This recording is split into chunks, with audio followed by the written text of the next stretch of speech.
Hey friends, so I promised you that day 6 of the 7-day Light Your Motivational Furnace Fire Challenge was going to be very personal. So I'm making a video because I want you to see me and I want to talk directly to you. And I want to tell you that Sundays for me, a long time ago I made Sunday a soulful Sunday practice. What that means for me is that I just focus. I try to do it every day, but on Sunday I really make sure that I'm focused on connecting to myself to something much higher than myself. And so your challenge for today is going to be through that Soulful Sunday filter, because that's how I show up, especially on Sundays. And also gonna say I'm always keeping it real, so I'm standing here on my deck with barely brushed Sunday hair and, bridge run t-shirts and getting ready to cook for the week and make love to my house, because my house really needs some of my love today. So that said, the challenge. What does the challenge have to do with lighting your motivational furnace? Scientific studies show, evidence-based studies show that the way we lead our life, the choices we make in our life, are connected to our subconscious beliefs, our very core, deep beliefs.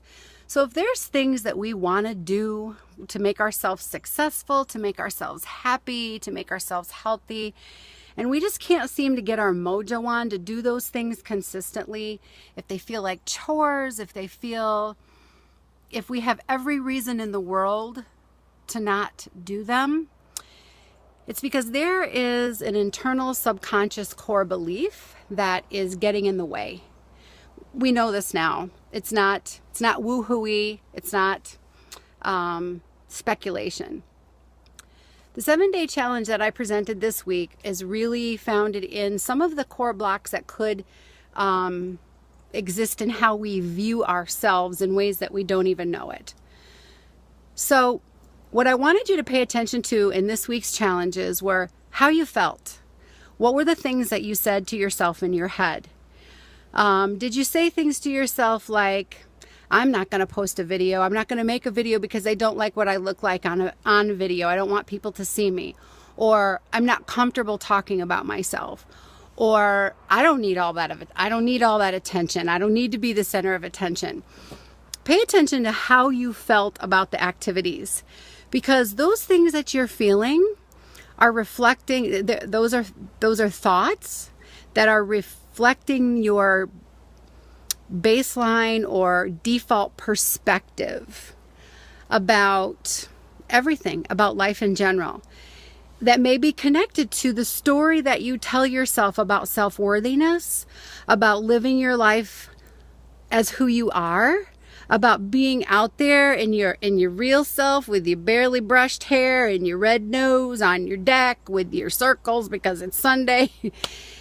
You get to the point where you just embrace everything and can allow yourself to be you, allow other people to be them, go outside of your comfort zone. All of these things light your motivational fire, because the more you walk in these things, the more you identify those core beliefs and you say, now that I think about that, I didn't know that I was saying those things to myself. That is really what I think. Do a little challenge, like people who post videos a lot are, and see how you fill in those blanks. That is your judgment. That is your core beliefs. Do those core beliefs serve you? Do they keep you in a space that's smaller than your soul wants to live? That doesn't mean a well thought out or a well lived soul, or a soul that you were meant to be here on this earth, to serve here on this earth, is going to be extroverted, is going to love being in the limelight. It just means you're going to move those things out of the way so that you can find your jam, because we are all born with an innate, very deep, soulful center that is connected to something much larger than ourselves, that loves life and loves ourselves and wants to take care of ourselves, wants to make choices that honor this body that we're given in a pretty darn short life. Even at 100 years, it's a pretty short life. So that was your objective for this week. Pay attention to how you feel, the things that you say about yourself. Like I said in my post, like I said in my many of my comments. Maybe you were just busy, you just couldn't find the time, you didn't get on the internet. That's fine. That's why I put the challenges in a file section, so you can go back to them and you can do them at your leisure and just step out in those waters and see how they make you feel. Ask yourself what those feelings, what thoughts those feelings are connected to, what beliefs, what you may be telling yourself, the story that you may be creating, what you may be making it mean, and whether or not that's serving you to your highest potential. There's a lot of other things that can get in the way. Money story, your beliefs about time. Over the course of the next few months, I'm going to present other challenges like this, 7-day challenges about how you feel about time, the core beliefs that you may feel about busyness and about time and about money and about value, and your money story, connected to your money story that you probably subconsciously don't even know you have. So it was a lot of fun for me. I hope it was a lot of fun for you. Here's today's challenge. Here's your final challenge. You're going to spend today, day 6, going over the challenges of the whole week and really taking 10 whole minutes to sit down and either write down or intensely think about how these challenges made you feel.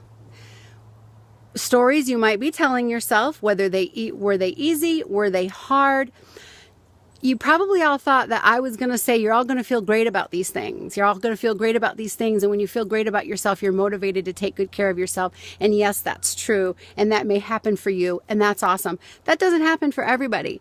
For some people, there's also value in the fact that it was difficult for you, that you didn't want to do it and that you resisted it. It's all good stuff. It's all an opportunity to learn, to connect to yourself, to connect to your higher self, to remove the blocks in the way, to light your motivational furnace so that every day there's an hour of your day where you're moving your body and you're feeling great. You're choosing healthy foods. You don't want to put crap in your mouth. You don't want to put chemicals in your mouth. You don't want to put known cancer-causing agents in your mouth. You don't want to breathe them in.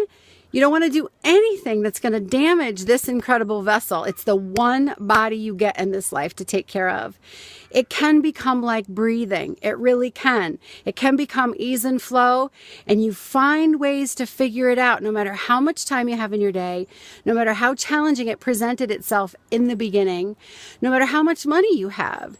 You just once you open up those floodgates to learn these subconscious records that are playing in your head, shift them if they need to be shifted, or honor them if they need to be honored, it just comes automatically. Your creativity starts to flow. You figure things out. You do things like I did, like I worked a Wednesday at the front desk of a gym for 2 years because I couldn't afford a gym membership and I bartered. You figure it out. And you do it with ease and flow. And the mind comes alive with sparks and motivations on how to break through the challenges. And then the next thing you know, you look at your life and you're like, oh my God, I'm there. I'm doing it every day. I don't struggle anymore. It's awesome. It's where I hope you are at. It's where I hope you're headed to if you're not there yet. I hope you have a great day. I would love your feedback. Private message me if you want to. Stay tuned for challenges in the future. Come to my free workshops. And let's do this together. Have a great day.